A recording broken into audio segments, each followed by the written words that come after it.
ago. Now, this is pretty rough. Well, like Pastor said, my name is Jeremy, and I just want to share a little bit this morning about what God has done in my life. It's probably to this point. I say a little bit because honestly, if I were to share the whole story with you, we'd be here until October. So let me start now with just a prayer real quick. Dear Lord, I'm so thankful for this morning. I'm so thankful that we could all come together and worship you and glorify you. And I'm so thankful for the promise that when two or more are gathered in your name, you're here with us. And Lord, I just pray that your Holy Spirit moves over this place today. You open up the ears, the minds, and the hearts of everyone here today. And Lord, most importantly, I just pray that you allow me to lessen myself so that people can see you and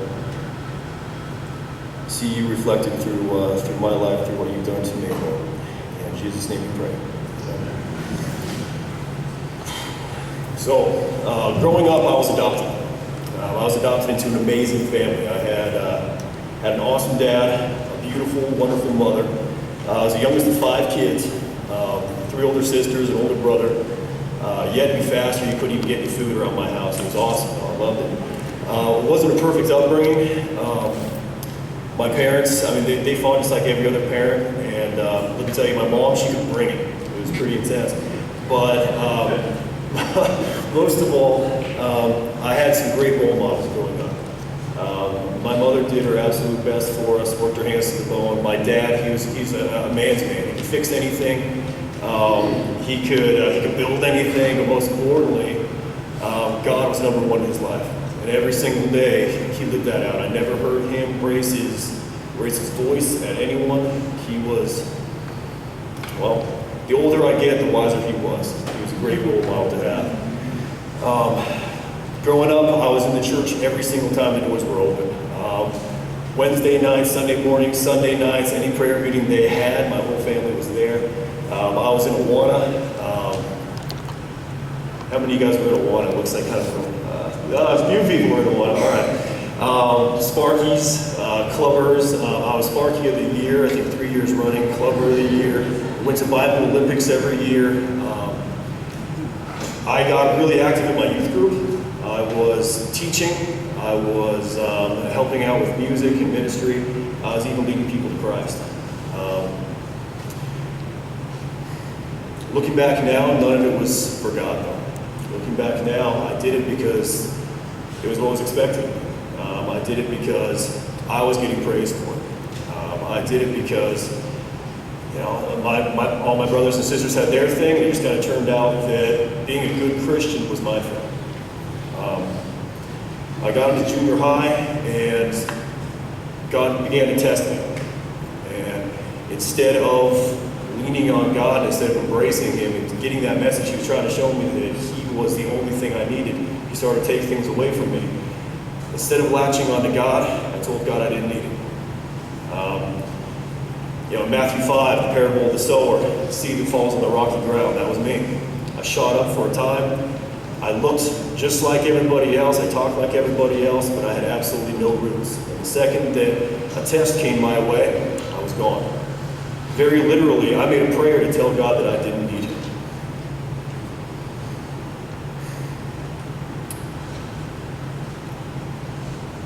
So, obviously, things began to degrade with my family. Things began to degrade with my parents. It started really small. That's the thing about drifting. When you're drifting, you never say, well, I'm starting to drift now, and in 2 years I'll be in this place. It's not calculated. It's not mapped out. You began to drift, and then almost unnoticeably, day after day, you become further and further away from God. Started with my music. Started with my friends. Before I knew it, I was the complete opposite of what I had been before. I was listening to rage music all the time, constantly angry, constantly a burden on my parents. But when I turned 18, my parents kicked me out of the house. They really just couldn't deal with it anymore. I moved in with some friends of mine. I was proud of myself. I thought I was finally free. I was finally out of the tyranny of my parents' house, and I could finally do what I wanted to do. I could live it up. So moved in with some friends of mine. We began drinking, began using drugs pretty heavily. I lost all contact with my parents. They finally did track me down, though. I got a call, and they said that we had to meet up. They didn't want to tell me this over the phone, but my brother was in his final year of med school, his last 3 months of med school, and he came down with testicular cancer. And basically the whole family was coming together to go see him. So I went to see my brother, and again, God put another amazing role model in my life. Corey was smiling and comforting everybody as we were coming into the room, and he was explaining to us exactly what was happening to his body, how it had spread through his lungs to his brain. He said that either God was going to perform a miracle and save his life, and we were all going to get to witness that, or he was going to go be in the eternal bliss of heaven with his God. So he really made it sound like a win-win situation, having testicular cancer. Very literally, on his deathbed, his lungs were filling up with fluid, and he was struggling to speak, but he wasn't terrified about his condition. He wasn't terrified about any of that. He was terrified about my soul, and he told me that if he didn't see me in heaven, I was going to ruin his afterlife. Yeah, so that didn't, I know, right? So after his death, I decided to do what any young man looking to change his life does. I joined the military, right? So I was just trying to run away from my problems. It obviously didn't work. I changed my geographical position, but it didn't change any of my inward condition. I was still the same scumbag. I was just in better shape and wearing a uniform. Oddly enough, I excelled in the military. I did everything they expected me to do. I was escalated all the way up into the ceremonial guards, a prestigious group of guys that render honor to fallen soldiers and shipmates in D.C. You probably have seen them on CNN at some point, standing there like statues. And, I was proud of myself. I thought, again, I had arrived. I had done everything that I wanted to do. I knew where my life was heading. The more honors I received, the more arrogant I became. And the more arrogant I became a minister for my sin. And it's kind of hard for me to explain, but I was that person who was rallying people up to go out every night and do you. I was that person who was bragging every day about my heroic consumption of alcohol, about the womanizing, about the showing off my scars from fighting. If anybody said anything negative about how I was living or tried to talk to me about my life, I reacted violently. So like a knee-jerk reaction, I was in control. I was doing everything I wanted to do, and my life is exactly how I wanted it. There was a lot of people praying for me, and I think God is gracious, and God began to humble me. My body started to fail. All of a sudden, my shoulder gave out. After that, my hip gave out. And all of a sudden, everything that I took so much pride in started to be taken away from me. And I didn't really have anything to brag about anymore. All of a sudden, the military kept promoting me until giving me early promotes and giving me all these honors, just stuck me in an office at a chair with a telephone that never rang and told me if it did ring, answer it, and I was just forgotten about it. So obviously, my self-worth kind of hit an all-time low. I left the military. I was married at the time. I wouldn't call it a depression. I would just say that, sin finally just got a solid hold on me. My heart was completely hardened towards God. I couldn't feel anything. I couldn't care about myself. I couldn't care about my heart. I had a son at the time, Ethan. I became nothing more than a lying, cheating, abusive, cowardly drunk. I was completely addicted to alcohol. I destroyed that relationship. Walked right out of that relationship and walked straight into another one. And did I learn any lessons? No, I did the exact same thing. Because of how I acted at that time, I'm not allowed to see either of my sons, Ethan or Aiden, currently. Actually, after that last relationship, I spent some pretty solid time in jail. Somehow, in the middle of all this, I met Jennifer. I got involved in yet another relationship. Again, I got out of jail. You would think that something would have triggered in my brain, but no, it didn't. I was the exact same person. Honestly, why she stayed with me, I really have no idea, and I really wasn't giving her any reason to. So, scumbag. Worthless. I'm 100%, that's how I felt about me. I was absolutely worthless. All I knew was to hurt people. All I knew how to do was to take people, to take from people. When I married Jennifer, my parents actually came out to the wedding and they told her not to marry me because they knew what the person I was. They knew what I would do. That's good advice, actually. I'm not even mad at them for that. That was really sound advice at the time.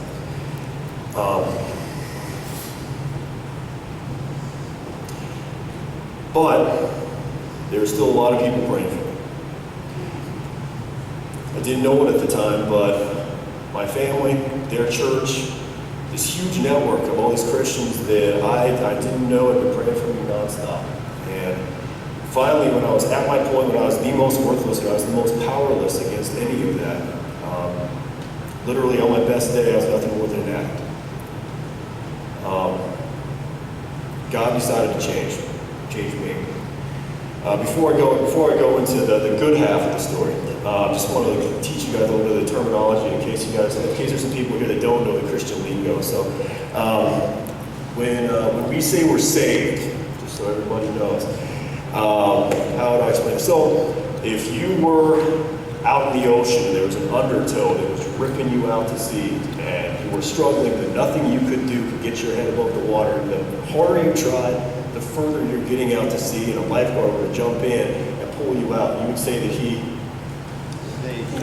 saved you. Nice. Some people are still listening. All right. Or if you had cancer or some terminal illness, and a doctor were to come into your life, either cut in surgically or prescribe something and knock that whole illness out, you would say that he.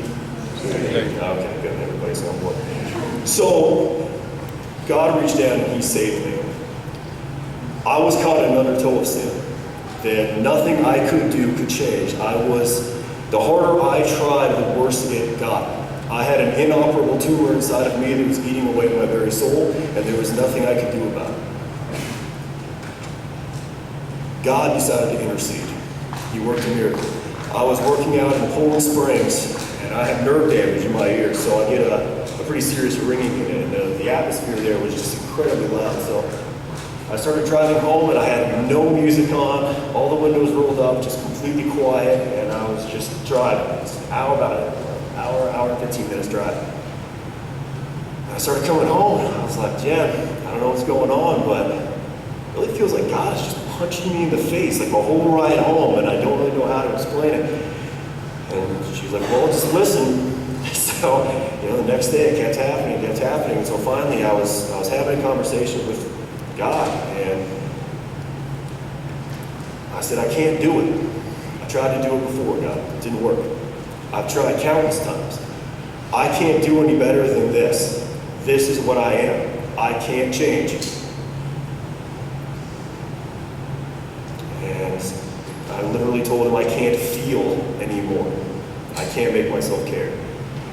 The miracle that God performed that day was for the first time I could feel the guilt. He reached in and he shattered that heart of stone that was inside of me. He allowed me to feel the guilt, the remorse, the shame that I should have been feeling that entire time. At that moment, I felt like a refrigerator sitting on my chest. I really can't describe that. I had to pull over and just talk to God. I said, okay, I get it. I'm not strong enough. I can't do this. I can't change. I'm going to trust you to do this. I'm going to give this to you. If you want me, you can have me. That night I gave my life to God, and that was about 2 years ago. Now, it isn't something where you get changed and you get saved and all of a sudden you're perfect. And I don't want anyone to think that immediately I became a saint. No, but it's like a whiskey glass. Pour out the whiskey out of the bottle. If there's no whiskey left in it, but if you open the top of that bottle, it still stinks, right? You still smell the whiskey stink out of that thing. That was basically me.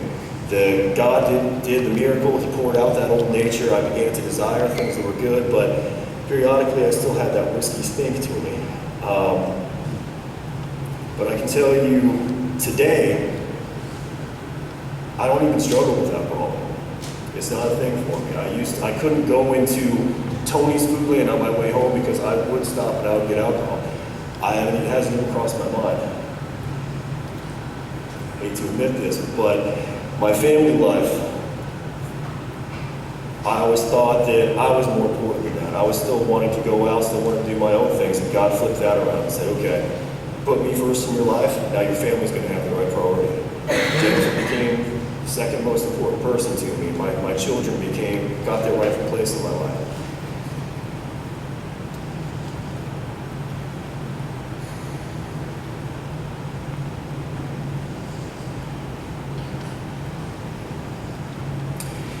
And it's all because a lot of people were praying for me, and God decided to intercede on my behalf.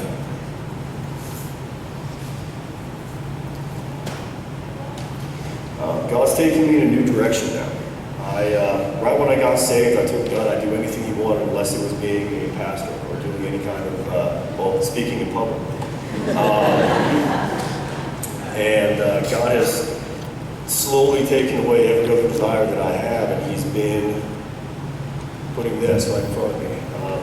I prayed about it, and God literally told me, we didn't get to witness the miracles of Jesus firsthand. We weren't there. When God tells us to go forward and bear witness, this is what we bear witness to: the miracle of salvation, the miracle that He performed in our lives. Because I don't need science to point me towards God. I don't need any type of psychology to point me towards God. I talked to God. God touched me, performed a miracle on me, and that's exactly what we need to tell everyone else in our lives. We need to tell them about the miracle of salvation. Keep pushing that message forward. So if anyone is here and they're unsure about what I was talking about, if what I'm saying doesn't really make a whole lot of sense to you, or if you are saying, like, okay, there is a sin encroaching on my life, I don't have victory over sin yet. If you are still wrapped up in any of your shame, your guilt, there is an answer. There is hope. And I'd be doing you a disservice if I didn't explain that to you. So very literally, the same God who with a flick of His wrist scattered the stars across the universe and with the Word created life. The same God that designed our brains and our nervous system. The same God that destroyed the mighty wall of Jericho, the same God that shook Mount Sinai with His presence, is the same God that answered Elijah's humble and fervent prayer with fire from heaven. The same hands that hold this world in its delicate balance are the same hands that were staked to a cross. God gave the most beautiful thing that He had. God gave His best for us to be with Him. And I don't think I have to reveal worthless.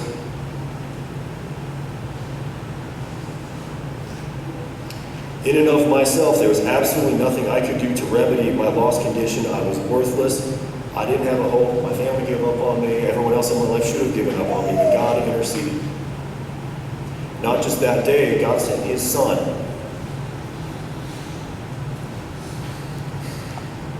God sent His Son down here to live with us, His creation, and then to die at the hand of His own creation. And not just to die, but this death was one of the most heinous deaths that man has ever concocted. Very literally, the purpose of the cross in that Roman era was, it was supposed to be so hideous, so revolting, that if people walking down the street would see a person on that cross, they would have no choice but to think, whatever that person did to get there, I don't want to do that. That was the purpose of the cross. He had his beard ripped out. He's beaten beyond recognition. He had a crown of thorns beaten with like a mallet onto his head. These weren't like raspberry bush thorns. This is like natural barbed wire, 2-3 inch leashes. They would actually use it around the top of the sheep pens to keep animals out because they weren't stupid enough to mess with them. On top of that, he was scourged, and the Bible kind of moves right across this point, but has anyone ever actually looked up scourging? Is anyone a scourging expert or know what that is? They'd actually tie the hands, and they would suspend them up, and they would stretch the body out until you were just on the palms of your feet. So the skin down your back was stretched tight, like a canvas. And it was actually a two-man team, and each man would have a whip. And in that whip there was fashioned, it was embroidered with sheep bone and sharp pieces of rocks. And this wasn't a whip that would tear straight across, but the actual purpose was one person would start at the neck, one person would start at the ankles. They would embed it into the skin, and then they would tear all the flesh away. That's what scourging is. When they said that they drug Jesus before Pilate, that wasn't a clever play on words. No man walked out of that room. Not even Jesus.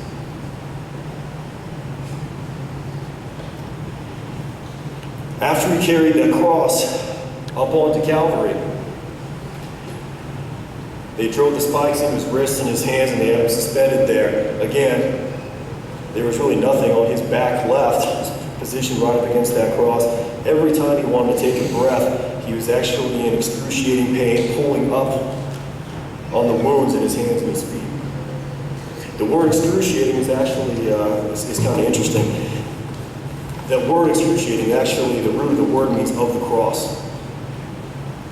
It was actually so heinous that they came up with their own word to describe the punishment and the torture that was involved with the cross.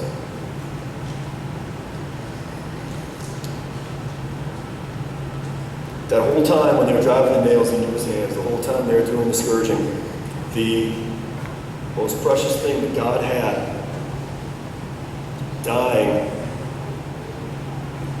he was dying for me. That whole time he was thinking, he's worth it.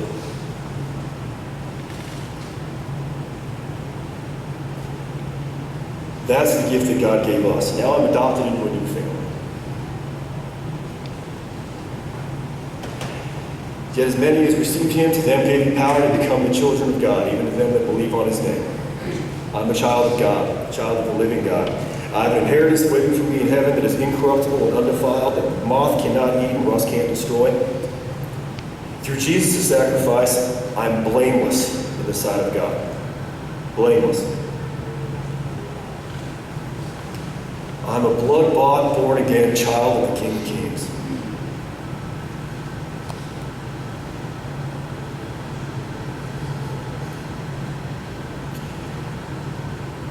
If you are here and you haven't experienced that,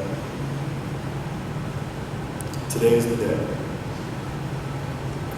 If you are here and you don't know what that forgiveness feels like, the Christian walk isn't perfect. The Christian walk isn't easy. I have to pick up my cross and I need to follow God every day. This is just testimony of that. The burden of my cross is never going to weigh as much as that guilt. It's never going to weigh as much as that shame. So if you want that free gift of salvation today, it is for you. Today is the day of salvation. Tomorrow is a mystery. I'm not saying that to scare anybody, but there is no guarantee for tomorrow. And even if God does bless you with it tomorrow, you'll have more sin to ask forgiveness of, and your heart will be even harder. It will be harder for you to repent. I guarantee that in 80 or 100 years, this is the only thing that will matter to you is where you're going to spend your eternity.